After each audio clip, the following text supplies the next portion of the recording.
Praise the lord. దేవుని పరిశుద్ధమైన నామములో మీ అందరికీ ప్రభు పేరట మా యొక్క ప్రత్యేకమైనటువంటి వందనాలు తెలియజేస్తున్నాము. ఈరోజు దేవుని వాగ్దానము కీర్తనలు 145వ కీర్తన 14వ వచనము. యెహోవా పడిపోయిన వారినందరినీ ఉద్ధరించువాడు, కృంగిపోయిన వారినందరినీ లేవనెత్తువాడు. ఆమేన్. ఆయన మహిమలోను బలములోను ఘనతలోను గొప్పవాడు, మహనీయుడు, మహిమోన్నతుడు, అనంతకాలము మహనీయమైన మహారాజు. అంతేకాదు ఆయన జాలి చూపటములో కూడా గొప్పవాడు.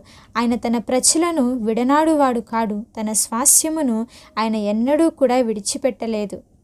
యెహోవా నాకు సహాయము చేయని ఎడల నా ప్రాణము శీఘ్రముగా మౌనమందు నివసించియుండును. యెహోవా నీ కృప నన్ను బలపరచుచున్నది.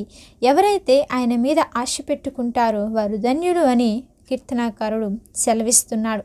బాధపరచుబడి వారికి ఆయన న్యాయము తీర్చేవాడు. ఆకలిగొనిన వారికి ఆయన ఆకలి తీర్చును. బంధింపబడిన వారికి విడుదలను చేయువాడు. కృంగిన వారిని లేవనెత్తువాడు. బలహీనులను బలపరచువాడు. నిస్సహాయులను ఆదరించువాడు. ఆయన నీతిమంతులను ప్రేమించుచు యథార్థవంతుల పట్ల తనకి కృపను ఆయన జరిగించువాడు. మరి బాధపడువారి యొక్క బాధను ఆయన ఏ రోజు కూడా తృణీకరించలేదు. 12 సంవత్సరముల నుంచి రక్తస్రావము కలిగినటువంటి స్త్రీ ఒక ఆమె, నేను ఎలాగైనా సరే ఆయన యొక్క వస్త్రపు చెంగును మాత్రమే ముట్టుకుంటే చాలు, నేను స్వస్థత పొందుకుంటాను. ఎందుకంటే ఆమె ఎంతోమంది వైద్యుల చుట్టూ తిరిగింది, ఎంతగానో తనకున్న డబ్బునంతా కూడా వెచ్చించింది. కానీ తన శరీరంలో ఉన్నటువంటి ఆ బాధ నుంచి ఆమెకు విడుదల కలగలేదు. ఎంతమంది దగ్గరికి వెళ్ళి చూపించుకున్నా ఆమెకు ఆ యొక్క వ్యాధి నుంచి నివారణ అనేది జరగలేదు. ఎప్పుడైతే యేసు ప్రభుల వారి గురించి ఆమె విన్నదో, నేను ఆయనకు వస్త్రపు చెంగును ముట్టుకుంటే చాలు, నా శరీరంలో నేను పడుతున్నటువంటి ఈ యొక్క బాధ తొలగిపోతుంది, నేను పొందుకున్నటువంటి ఈ యొక్క వేదన నుంచి నేను విడుదల పొందుకుంటానన్నటువంటి విశ్వాసం కలిగి ఆమె వెళ్ళి ఆయన యొక్క వస్త్రపు చెంగును ముట్టుకుంది. వెంటనే ఆమె శరీరంలో ఆ యొక్క బాధ నుంచి ఆమె ఉపశమనాన్ని పొందింది. అలాగే యాయీరు కుమార్తె చనిపోయినప్పుడు ప్రభువైనటువంటి యేసుక్రీస్తు వారు అక్కడికి వెళ్ళి ఎప్పుడైతే ఆమెను లేపారో ఆమె మరలా లేచిందండి. ఎవరైతే బాధలో ఉంటారో, వేదనలో ఉంటారో, శోధనలో ఉంటారో, బాధలో ఉండి ఎవరైతే కన్నీరు వేడ్చుచు ప్రభువాని మొరుపెట్టుకుంటారో ఏ రోజు కూడా ఆయన వారిని త్రోసివేసేవాడు కాదు. ఒకవేళ మన తల్లి తండ్రి మనల్ని విడిచిపెట్టవచ్చేమో, మన బంధువులందరూ కూడా మనకి అపాయం ఎదురైన సమయంలో, మనకి వేదన కలిగిన సమయాలలో, శోధనలు ఎదురైన సమయంలో మనల్ని విడిచిపెట్టేసి వెళ్ళవచ్చేమో, కానీ ఎలాంటి పరిస్థితులు ఎదురైనా సరే మనల్ని విడిచిపెట్టని దేవుడు మన దేవాతి దేవుడు.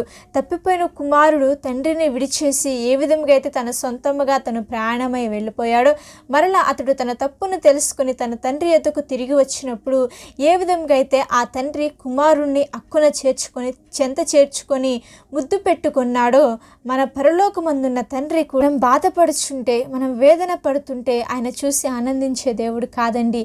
అందుకే కృంగిన వారిని ఆయన లేవనెత్తువాడు. మనం పడిపోయిన స్థితిలో ఉంటే మన చెయ్యి పట్టుకొని మనలో లేవనెత్తే దేవుడు మన దేవాతి దేవుడు. కాబట్టి ఆయన యందు విశ్వాసం ఉంచుదాము, ఆయన యందు నమ్మిక ఉంచుదాము. మన వేద బాధన శోధన అంతటిని కూడా మరి మనము మనుషులకు చెప్పుకోకుండా, మనుషుల వైపు చూడకుండా ఆకాశం ముందున్నటువంటి మన దేవాతి దేవుని వైపు గనక మనము చూడగలిగి ఆయనకు మొరపెట్టగలిగితే ఆయన మన పట్ల కార్యములను జరిగించి తన కృపతో నింపి బలపరచడానికి సిద్ధంగా ఉన్నాడు.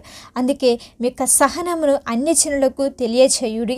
దేన్ని గురించి చింతపడవద్దు, కానీ ప్రతి విషయంలోనూ ప్రార్థన విజ్ఞాపనల చేత దేవాది దేవునికి కృతజ్ఞతాస్తుతులు చెల్లించుడు అని చెప్పి లేఖన భాగంలో దేవుని యొక్క వాక్యము రాయబడి ఉన్నది.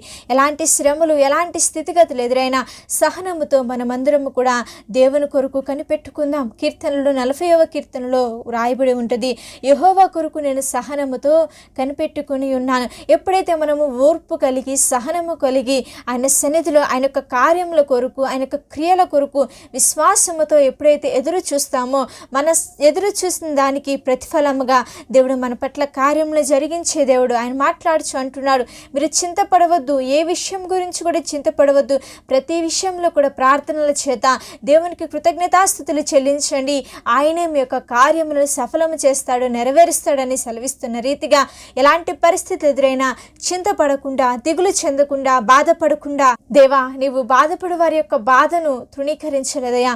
హక్కున చేర్చుకొని నడిపించే దేవుడువు.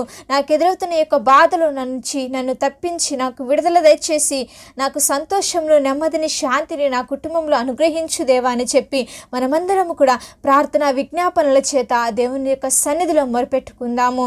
దేవుడు మన పట్ల కార్యములను జరిగించి, స్థిరపరిచి, నడిపించి, మన చెయ్యి పట్టుకొని మనల్ని లేవనెత్తడానికి ఆయన సిద్ధముగా ఉన్నాడు. అటు కృప దేవుడు మనందరికీ అనుగ్రహించునుగాక. ఆమేన్. చిన్న ప్రార్థన చేసుకుందాం. పరిశుద్ధుడా, దయగలిగిన మా తండ్రి, సర్వకృపానిధి, శ్రేష్టమైన మీ నామమును బట్టి మీకు స్తోత్రములు. ఈ యొక్క ఉదయకాల సమయంలో యెహోవా పడిపోయిన వారిని ఉద్ధరించువాడు, కృంగిపోయిన వారినందరినీ లేవనెత్తువాడు అన్నటువంటి వాగ్దానం చేత మాతో మాట్లాడిన విధానం బట్టి మీకు వందనాలు. అవును తండ్రి, అనేక మార్లు మేము పడిపోయి ఉండగా మమ్మల్ని లేవనెత్తిన దేవా మీకు స్తోత్రములు. కృంగిన సమయంలో మీ యొక్క వాక్యము చేత మమ్మల్ని మీరు బలపరిచిన విధానం బట్టి మీకు స్తోత్రములు చెల్లిస్తున్నాము దేవా. ఈ యొక్క వాగ్దానం పట్టుకొని తండ్రి నాన్న మీ సన్నిధిలో ప్రార్థించుటకు నీ కృపను మాకు అనుగ్రహించమని ప్రార్థిస్తున్నాం. ఎంతమంది బిడ్డలైతే వాక్యమును వింటున్నారో వారందరి పట్ల మీ యొక్క కార్యములను, క్రియలను జరిగించి, నూతన కార్యములను జరిగించి నా దేవా నీ కృపతో నింపి బలపరచమని అడుగుచున్నాం. సహాయం దయచేయండి తండ్రి నాన్న. ప్రతి ఒక్కరి పట్ల నా తండ్రి మీరు తోడుండి నడిపించి నా దేవా నీ ఆత్మతో నింపి అభిషేకించి బలపరిచి నీ కృపను దయచేయమని యేసుక్రీస్తు వారి పేరట అడిగి వేడుకొని ప్రార్థిస్తున్నాము తండ్రి. ఆమేన్. మీ యొక్క ప్రార్థన అవసరతలు మాకు తెలియజేసిన ఎడల మేమందరము కూడా మీ గురించి ప్రార్థన చేస్తాము. దేవాతి దేవుని యొక్క కృప మనందరికీ తోడై ఉండి నడిపించునుగా.